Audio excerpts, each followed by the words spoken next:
des jours où je me sens si seule, où je me sens si loin, loin de ta présence. Il y a des jours où je me sens si lasse, tellement découragée, seule face au silence. Oh, pardonne-moi mes erreurs, mes absences. Pardonne-moi ces pensées qui me hantent. Pardonne-moi, j'ai tant besoin de ta présence. Bonjour, peuple de Dieu. Bonjour. Soyons les bienvenus dans la présence du Seigneur. Et il nous fait grâce ce matin encore, selon sa grande bonté, d'honorer à ce rendez-vous devant lui. Alléluia. N'allons pas oublier de saluer nos très chers téléspectateurs qui continuent de disposer les précieuses minutes de leur temps à suivre nos messages vidéo. Bien-aimés, nous vous encourageons une fois de plus et nous vous disons que ce temps que vous disposez à Dieu n'est pas une perte, parce que Dieu va davantage l'utiliser pour l'accomplissement de ses plans dans vos vies. Nous voulons nous remettre entre les mains du Seigneur par rapport à ce moment particulier, celui du partage de sa parole. Seigneur, Père Tout-Puissant, Dieu de gloire et de fidélité, nous bénissons, honorons ton nom, glorifions ta grandeur et connaissons, Seigneur, notre Dieu, la grâce que tu nous accordes en ce matin. Père Tout-Puissant, nous voulons nous remettre en tes mains, nous voulons, Seigneur, nous soumettre au Père éternel, ton esprit, afin que tu nous donnes encore, Seigneur, en ce matin, un cœur des oreilles de disciples, ô Dieu. Permets-nous, Seigneur, notre Dieu, en entendant ta parole, nous saisissions, Seigneur, notre Dieu, ta pensée, que nous puissions la garder, ô Seigneur, notre Dieu, dans nos cœurs, et la mettre en pratique au Père éternel, avec ton Seigneur, dans nos vies, au nom de Jésus-Christ de Nazareth. Amen. Amen. Que ça soit bien aimé.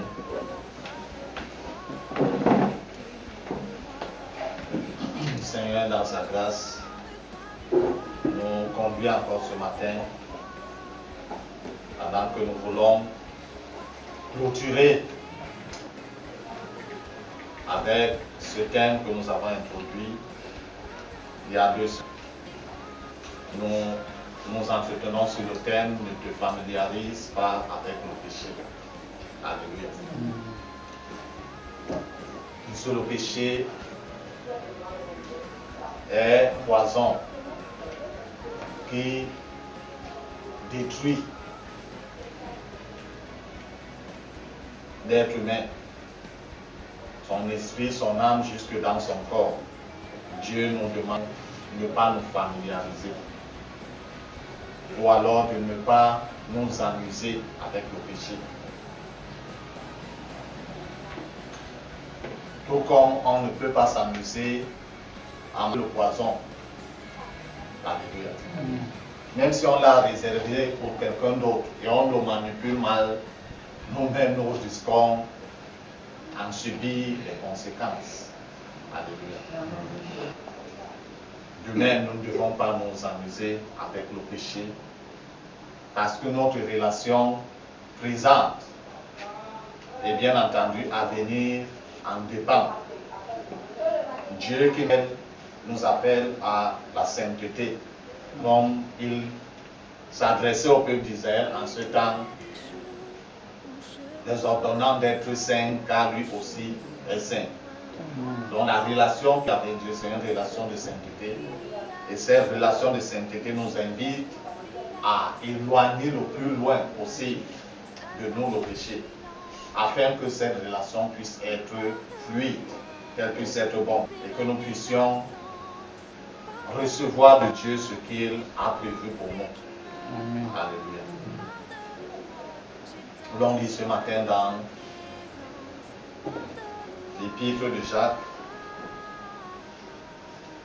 premier chapitre, nous lirons du verset 13 au verset 15.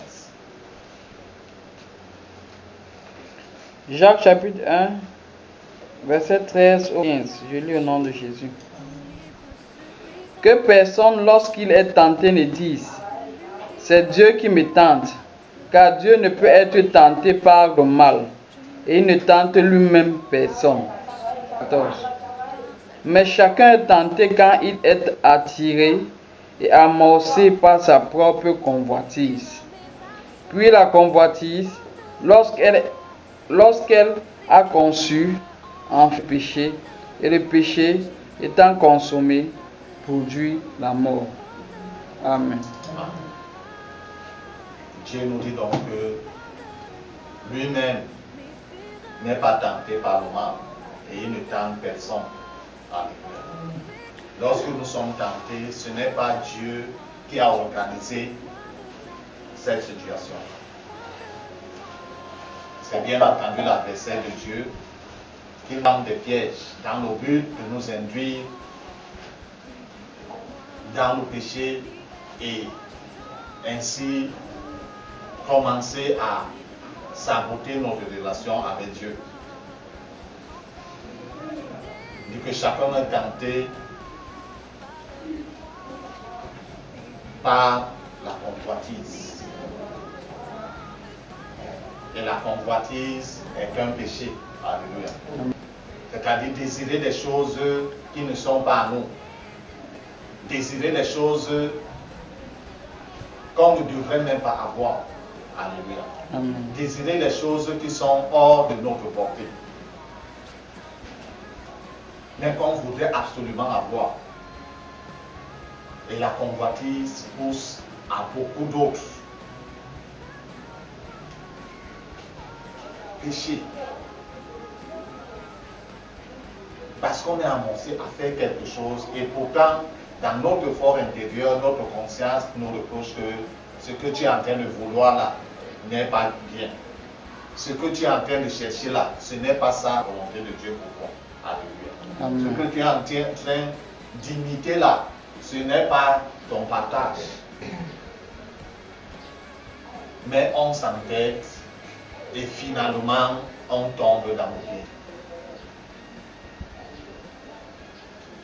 Même lorsqu'on est tenté, Dieu ne se tait pas. Il fait tous les efforts possibles pour attirer l'attention de la personne afin que celle-ci ne puisse pas aller jusqu'au bout.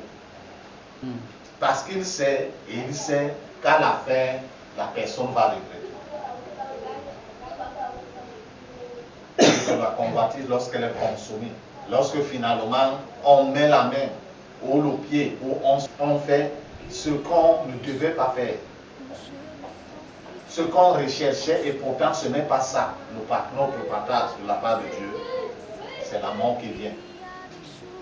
La mort peut ne pas être physique, mais quelque part on meurt par rapport à cette chose qu'on a cherché à avoir et pourtant ce n'est pas ça.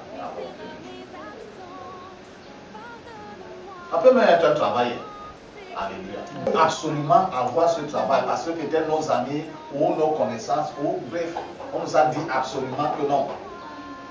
Dans ce travail-là, on paye bien, on paye ceci, le confort est comme ceci, mais on ne nous a pas dit de ce même travail.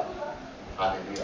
Lorsqu'on a poussé jusqu'à obtenir ce travail, lorsque maintenant les conditions, on commence à nous présenter les vraies conditions, on se rend compte qu'on est tombé dans nous-mêmes. Alléluia.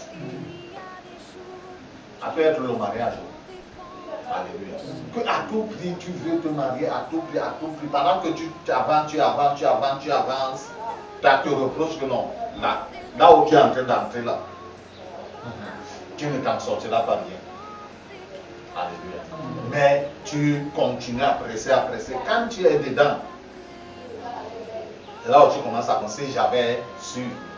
Mais nous savons que si j'avais su ne vient jamais. Donc, ça vient toujours en détail. Il y a beaucoup d'aspects. C'est pourquoi Dieu, dans sa grande bonté, cherche à éveiller notre conscience. Parce qu'étant éveillé dans notre conscience, nous pourrons facilement déceler les pièges de l'ennemi. Alléluia. L'ennemi ne tente jamais le te montrant ce qui est derrière. Il te présente une face des choses qui est très attirante. Une face des choses où il te fait miroiter le bien. Il te fait miroiter le bénéfice. que tu peux avoir. Mais lorsque tu entres dans la chose, c'est là où tu réalises qu'en effet, je me suis trompé. Et pour réparer la situation, ce n'est pas une chose facile. Alléluia. C'est pourquoi Dieu, dans sa grande bonté, dans sa fidélité, nous éveille nous encore ce matin pour qu'on n'entre même pas dans des chemins qui ne le glorifient pas, dans des chemins où il ne nous a pas envoyés, dans des chemins que lui-même n'approuve pas. Lorsqu'on est tenté, qu'on ne dise pas que non, c'est Dieu. Peut-être c'est Dieu qui veut que je passe par ici, et pourtant dans ta conscience, l'alerte sonne que non, là est mauvais. On dit non, peut-être c'est Dieu, peut-être que c'est la volonté de Dieu, que j'essaie d'abord. Si en chemin je réalise que ce n'est pas bon, je vais rentrer en arrière. Qui t'a dit que le retour sera possible? Alléluia. Qui t'a dit que le retour sera possible? Quand l'homme part à la pêche et qu'il ait armé son hameçon avec la part, le poisson qui vient cherche la nourriture pour manger. Il se fait manger comme d'habitude. Il ne sait pas que dans la pala qui est bien présentée, il y a quelque chose qui va le faire sortir de l'eau. Alléluia. Et il risque d'être le dîner de la venue péché. De la même manière, le diable fait. Alléluia. Nous met des pièges. Des choses très attirantes. Mais derrière, c'est la destruction. Lorsque la convoitise vient, comment réagis-tu? Alléluia. C'est ça ce qui est important. Pour tenter, être tenté, tout être humain sur cette terre sera toujours tenté aussi longtemps que les temps. Mais c'est la réaction par rapport à la tentation qui importe. C'est pourquoi nous devons être, d'être fondés, enracinés dans la parole de Dieu. Amen. Pour que lorsque l'adversaire apporte quelque chose pour nous attirer dans le piège, que nous puissions examiner à la lumière de la parole de Dieu. Afin de savoir quelle position prendre. Alléluia. Pour que nous ne puissions pas être dans le piège. Parce que lorsqu'on a la convoitise, même les conseils, on entend plus. Que ce soit les parents naturels, que ce soit les parents spirituels qui sont en train de on n'entend plus. Parce qu'on est emballé, embarqué dans ce qu'on cherche à tout prix et quelquefois à tous les prix.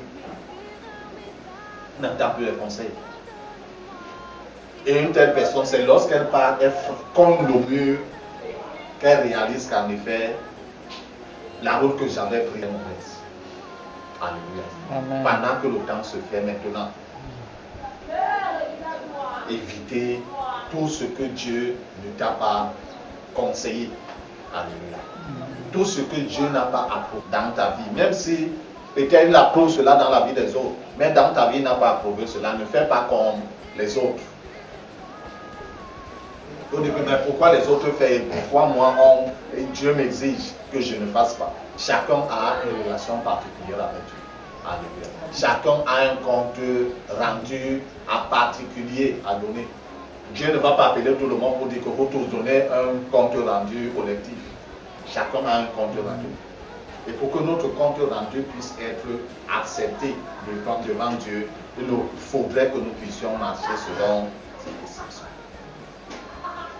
Dieu ne va jamais nous piéger dans ses instructions.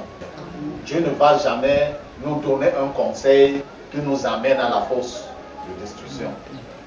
Tout ce que Dieu peut nous dire, c'est pour que nous puissions éviter la fosse. Mais c'est à ce que Dieu nous dit, c'est à nous de le mettre en pratique. Dieu ne va pas dire et mettre en pratique à notre place. Ne nous familiarisons pas avec le péché. Ne nous amusons pas avec le péché. Ne nous habituons pas avec le péché. Parce que tôt ou tard, nous allons payer les conséquences. Et ces conséquences seront très tragiques. Alléluia. Pendant que le temps se fait, le Seigneur nous invite à être éveillés, à être disciplinés. On disait la fois dernière que l'on te taxe de toutes choses ou de tout nom. Lorsque tu es en train de forcer à marcher selon les prescriptions de Dieu, qu'on te taxe de tout nom, que cela ne t'influence pas. Alléluia. Que cela ne vienne pas à te détourner de la marche dans laquelle tu as appelé. Dieu nous a appelés à vivre dans la sainteté. Dieu nous a appelés à vivre dans la discipline, conformément à sa parole. Et il faudrait que nous puissions effectivement y rester, afin que la gloire et l'honneur lui reviennent dans nos vies. Alléluia. Que le Seigneur bénisse encore ce matin sa sainte parole dans nos cœurs, surtout que nous puissions précieusement la garder et la mettre en pratique. Amen. Seigneur Père Tout-Puissant, Dieu de fidélité et de grâce, bénissons ton nom ce matin, nous honorons ta grandeur. Merci pour cette parole que tu nous adresses, Seigneur notre Dieu, ce matin. Et je viens, ô Dieu de bonté, de gloire, élever, Seigneur notre Dieu, notre roi, tout un chacun d'entre nous. Ô Père Tout-Puissant, par rapport à cette parole, que tu nous accordes la grâce, ô Dieu de gloire, de la saisir, Seigneur notre Dieu, particulièrement, et la mettre en Seigneur notre Dieu, notre roi, en pratique, ô Père, au nom de Jésus-Christ de Nazareth. J'élève, Seigneur notre Dieu, également ceux, Seigneur notre Dieu, dont tu accorderas la grâce, Père éternel, de croiser ce message vidéo. Ô Père éternel, notre roi, que tu leur donnes, Seigneur, de la disposition nécessaire. Ô Père éternel, notre Dieu et notre roi, au nom de Jésus de Nazareth. Pendant ce temps de courte, Seigneur, notre Dieu, visite-les pleinement au nom de Jésus de Nazareth. Selon, Seigneur, notre Dieu, notre roi, ô Papa, tes perfections divines, Seigneur. Car toi, tu connais tous tes perfections, Seigneur. Les aspects de leur vie, ô Dieu de gloire, ou l'ennemi, ô Seigneur Dieu, s'est infiltré, ô Père, commencé, Seigneur notre Dieu, à détruire. Interviens par ta main toute puissante, Seigneur notre Dieu, pour arrêter, Seigneur de gloire et de grâce, tous ces chantiers de destruction, Seigneur, au nom de Jésus-Christ. Quel que soit, Seigneur notre Dieu, la profondeur de cette œuvre de destruction, toi, Père qui connais toutes choses, arrête ces chantiers éternels au nom de Jésus-Christ. Et commence, Seigneur notre Dieu, une nouvelle œuvre dans la vie de cette personne selon ta grande miséricorde, selon ta grande bonté éternelle au nom de Jésus-Christ. Commence à réparer, Seigneur notre Dieu. Commence, Seigneur notre Dieu, à restituer, à reconstruire, Seigneur notre Dieu. Oh, si le besoin se fait même, Seigneur notre Dieu, à recréer, Seigneur Dieu, ces aspects, Seigneur, dans la vie de ces personnes. Fais-le pour la gloire et la loi de ton Seigneur, Seigneur. Et que la son exaltation te revienne. Père Tout-Puissant, que ton Saint-Nom soit élevé, que ton Saint-Nom soit glorifié et béni, maintenant et à jamais, au nom de Jésus-Christ de Nazareth. Amen.